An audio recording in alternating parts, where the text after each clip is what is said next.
Hello friends, कैसे हैं आप लोग। उम्मीद करते हैं अच्छे होंगे। तो आइए आज का कहानी सुनते हैं, देवरानी और जेठानी।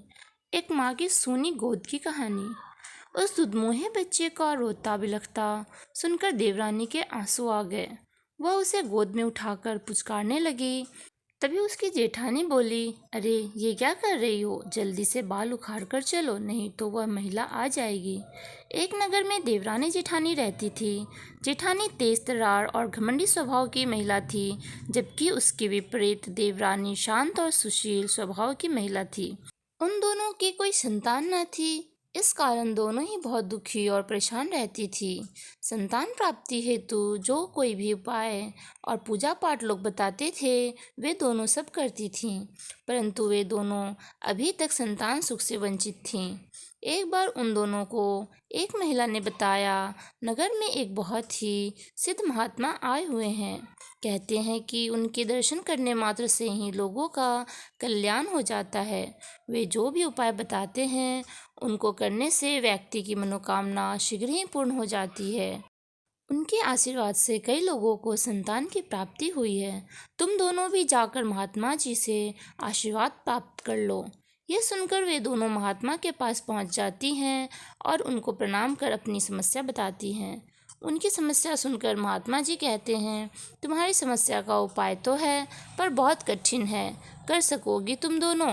जी महात्मा जी, उपाय कितना ही कठिन क्यों ना हो, हम दोनों उसे ज़रूर पूरा करेंगी, बस आप उपाय बताइए। महात्मा की बात सुनकर दोनों एक साथ बोल उठी। उनकी बात सुनकर महात्मा बोले, इस बार आने वाली अमावस्या को तुम दोनों 1 साल के अंदर के बच्चे के जन्म के समय के बाल लेकर आना, यानी जिस बच्चे का मुंडन संस्कार ना हुआ हो। याद रखना, बाल कटे हुए ना हों, जड़ से उखड़े हुए होने चाहिए। उन बालों से मैं एक ताबीज़ बना दूंगा, जिसे पहनने से तुम्हें वर्ष के अंदर ही संतान सुख की प्राप्ति होगी। महात्मा जी को प्रणाम कर दोनों वापस घर आ गई। अब वे ऐसे बच्चे की तलाश में जुट गईं जो 1 वर्ष का ना हुआ हो और उसका मुंडन संस्कार भी ना हुआ हो। सौभाग्य से उन्हें एक बच्चे का पता चल गया। खेत में काम करने वाली महिला का था। जब अमावस्या का दिन आया तो दोनों खेत जा पहुंची और वहीं बैठकर इंतजार करने लगी कि महिला बच्चे के पास से हटे तो वह बच्चे के बाल ले सके। तभी महिला ने बच्चे को दूध पिलाकर चटाई पर लिटा दिया और उसके पास अपनी बड़ी बेटी को बैठाकर खेत में काम करने चली गई। जब दोनों ने देखा कि महिला चली गई है, तो वे बच्चे के पास आई और लड़की को कहा, जाओ, खेत में तुम्हें तुम्हारी माँ बुला रही है, तब तक हम बच्चे का ख्याल रखेंगे। लड़की चली गई। उसके जाते ही जेठानी ने जल्दी से बच्चे के 4-5 बाल पकड़कर नोच लिए, जिससे बच्चा तड़प उठा और बहुत ज़ोर ज़ोर से रोने लगा। उस दुधमुहे बच्चे का रोता बिलखता सुनकर देवरानी के आंसू आ गए। वह उसे गोद में उठाकर पुचकारने और सहलाने लगी। तभी उसकी जेठानी बोली, अरे ये क्या कर रही हो, जल्दी से बाल उखाड़ कर चलो, नहीं तो वह महिला आ जाएगी।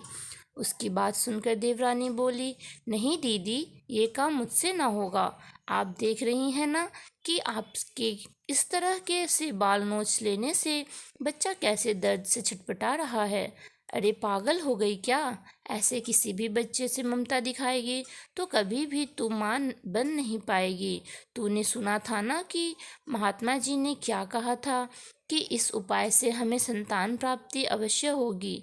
जेठानी ने कहा, नहीं दीदी, भले ही मुझे संतान प्राप्ति हो या ना हो, पर मैं किसी भी बच्चे के साथ ऐसा नहीं कर सकती।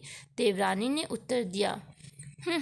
जैसी तुम्हारी मर्जी, कहकर उसकी जेठानी चली गई। इधर देवरानी बच्चे को चुप कराकर महिला के आने पर उसे सौंप कर घर आई। शाम होने पर दोनों महात्मा के पास पहुंची और प्रणाम किया। महात्मा ने दोनों से पूछा, क्या तुम दोनों बालक के बाल लेकर आई हो? यह सुनकर जेठानी ने तुरंत अपने हाथ आगे कर दिए और बोली, जी महात्मा जी, आपके कहे अनुसार मैं बालक के बाल ले आई हूँ। वहीं उसकी देवरानी बहुत उदास थी। फिर महात्मा ने देवरानी से पूछा तो वह बोली, मुझसे यह काम ना हो सका। मैं अपने स्वार्थ के लिए किसी अबोध बालक के बाल नहीं उखाड़ सकती। जब जेठानी जी बच्चे के बाल उखाड़ रही थी तो उसे कितनी पीड़ा हो रही थी, जो मुझसे देखी नहीं गई। अब चाहे मुझसे संतान सुख की प्राप्ति हो या ना हो, पर मैं यह घृणित कार्य नहीं कर सकती। महात्मा जी मुस्कुराते हुए बोले, यह परीक्षा थी जिसमें तुम सफल हुई। तुम दोनों में जिस स्त्री में हर बच्चे के प्रति ममता और वात्सल्य हो, जो अपने स्वार्थ के लिए किसी और का अहित ना करे, मेरा आशीर्वाद उसके साथ है। भगवान तुम्हारी मनोकामना जल्द पूरी करेंगे। वहीं जेठानी अपना रुआंसी सा शकल बनाकर रह गई। धन्यवाद। आपको कहानी अच्छी लगी हो तो प्लीज़ लाइक एंड सब्सक्राइब जरूर करें।